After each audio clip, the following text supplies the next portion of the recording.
Hello parents, मैं हूँ प्राची और आज की मैं अपनी वीडियो में बताने जा रही हूँ जब बच्चों के दांत निकलते हैं तो उनको क्या क्या प्रॉब्लम होती है, हमें क्या क्या सावधानी बरतनी चाहिए और क्या उन्हें देना चाहिए, आइदर मेडिसिन और फूड्स वगैरह।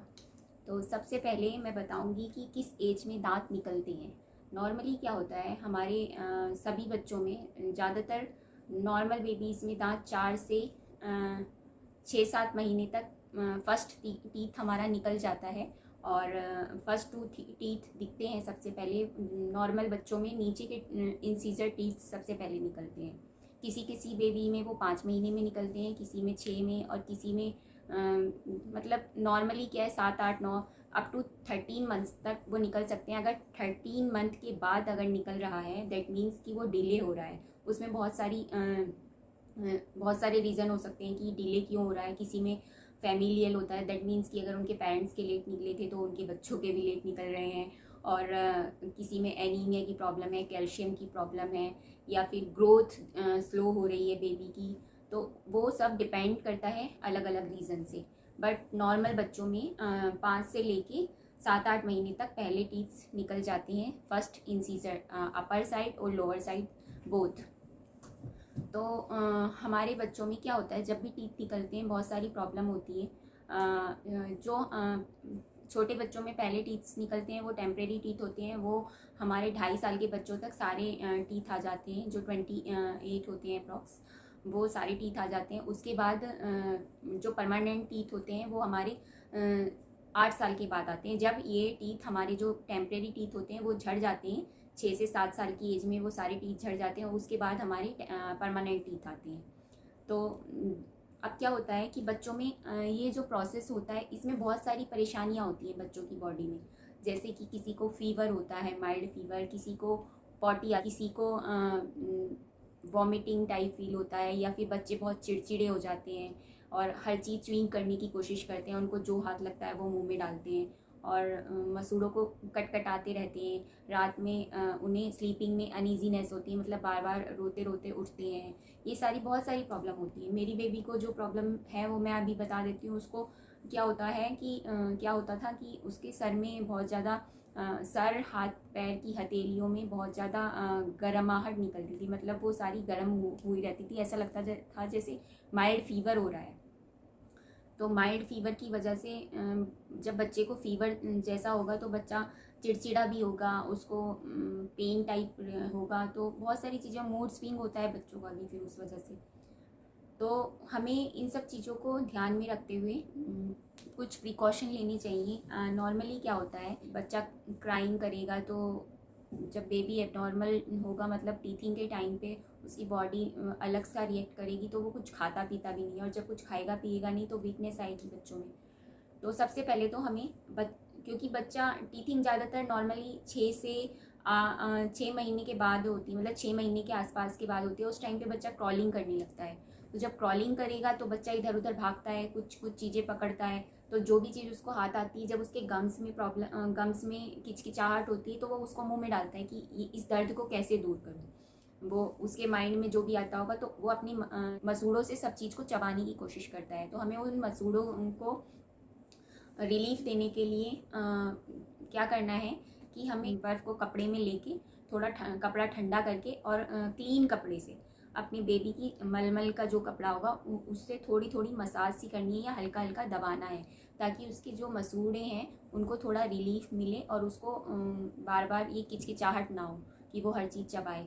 सेकंड थिंग है, हमें वहाँ पे जो भी चीज़ है उसके आसपास जो चीज़ें हैं वहाँ पे ध्यान रखना है कि वहाँ पे हाइजीन मेंटेन हो, सारी चीज़ें क्लीन हो। जो वो टॉयज़ यूज़ करता है या जो बेडशीट चादर कुछ भी कपड़ा मुंह में डालता है वो सारे अच्छे से साफ़ किए हुए हों। उसके टॉयज़ हमें डेली वॉश करनी चाहिए, ताकि वो जो मुंह में डाले तो वो उसके पेट में इन्फेक्शन ना जाए। नॉर्मली हम कहते हैं बच्चे को दांत निकल रहे हैं तो भैया माइल्ड फीवर हो रहा है या फिर दस्त हो रहे हैं, तो वो नॉर्मली दांतों के कारण नहीं होता। होता क्या है, वो कुछ भी चीज़ उठा के मुंह में डालता है, उसके बॉडी में इन्फेक्शन हो जाता है। इन्फेक्शन से क्या होगा कि बॉडी रेस्पॉन्स करेगी तो उसको बुखार भी फील होगा और उसको दस्त की प्रॉब्लम भी होगी।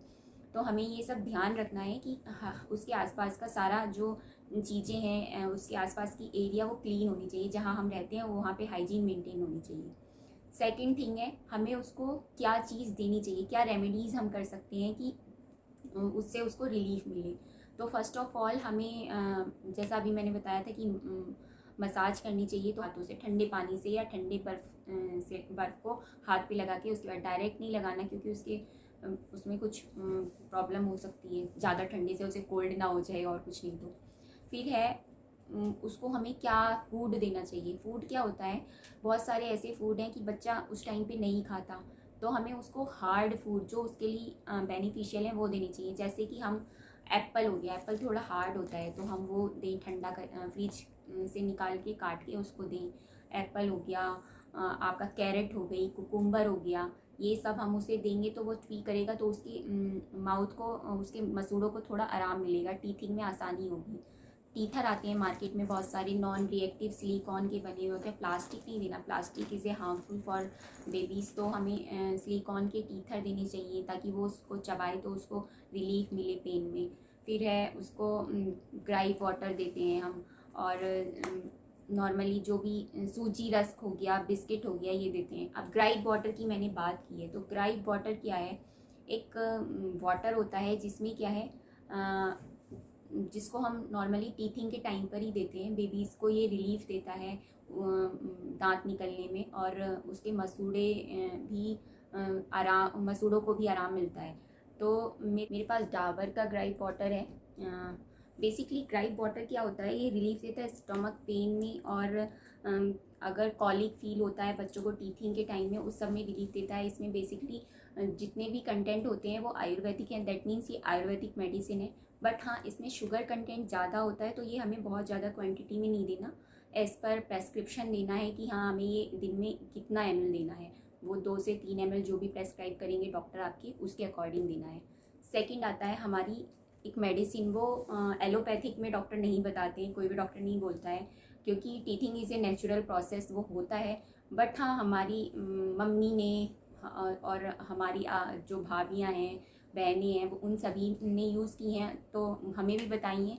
तो वो क्या है, कैल्शियम टैबलेट होती है, ये एक होम्योपैथिक टैबलेट है, वो बहुत यूज़फुल होती हैं। दैट मीन्स मतलब जब बेबी की जो टीथिंग होती है उसके टाइम पे अगर हम कैल्शियम टैबलेट दें तो वो ईज़िली हो जाता है। मुझे भी ऐसा फील हुआ, क्योंकि मेरी बेबी को जब मैं ये नहीं दे रही थी तो हमेशा सर और उसके हाथ पैर गर्म रहते थे, माइल्ड फीवर जैसा रहता था। बट जब से मैंने ये कैल्शियम टैबलेट स्टार्ट की हैं, तब से उसे ये प्रॉब्लम कम हो गई है। मैंने ऐसा ऑब्जर्व किया है, तो आपसे शेयर कर रही हूँ। बाकी ये कैल्शियम टैबलेट है मेरे पास, कैलकेरिया फॉस्फोरिका 6S।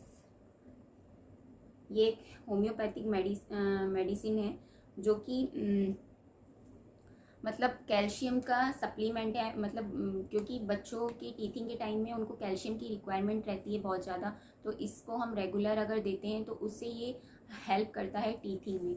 तो इसकी डोजेज जो होती हैं वो जो है 6 मंथ से अब बच्चों को, मतलब इन्फेंट्स को हम 2 टाइम्स देते हैं, 2 टैबलेट्स। और उससे बड़े बच्चों को नॉर्मली 1 ईयर से ज़्यादा बड़े बच्चों को, मतलब चिल्ड्रंस को, हम इसको 2 टैबलेट्स 4 टाइम्स देते हैं। इस पे ये सारी चीज़ें मेंशन हैं कि आपको कितनी एज में देनी है ये टैबलेट्स। तो ये बहुत हेल्पफुल रही हैं मेरी बेबी की टीथिंग के टाइम पे। तो इसलिए मैं भी आपको बोलूँगी कि हाँ, आपको ये देनी चाहिए अगर आपको सूट करती है, कोई प्रॉब्लम नहीं हो रही है बेबी में। अदरवाइज़ तो नॉर्मली जो प्रोसेस होते हैं कि हाँ, आप बच्चों को हार्ड फूड दीजिए, बिस्किट, सूजी रस्क, और कोई भी हार्ड वेजिटेबल, और थोड़ा ठंडे करके फ्रूट्स दीजिए, या फिर गम की मसाज कीजिए, वो सब आप कर सकते हैं। और अब लास्ट में मैं यही कहूँगी कि हमें सबसे पहले बच्चों की क्रॉलिंग और ग्रोथ एज में हमें हाइजीन मेंटेन रखना चाहिए, ताकि उनको कोई इन्फेक्शन ना हो, और ये जो फीवर और डायरिया की प्रॉब्लम होती है टीथिंग के टाइम पे, वो ना हो। अगर अब मैं अपने वीडियो को यहीं पे विराम दूंगी। अगर आपको मेरा वीडियो अच्छा लगा हो तो प्लीज़ लाइक करिए, और अगर इसके बाद भी आप कोई क्वेरी करना चाहते हैं तो प्लीज़ कमेंट बॉक्स में आप अपना कमेंट लिख सकते हैं। और प्लीज़ मेरे चैनल को सब्सक्राइब करें, और बेल बटन पे अपना बटन दबाएं, ताकि आपको जो नेक्स्ट वीडियो है मेरा, उसका अपडेट मिलता रहे। थैंक यू, नमस्ते।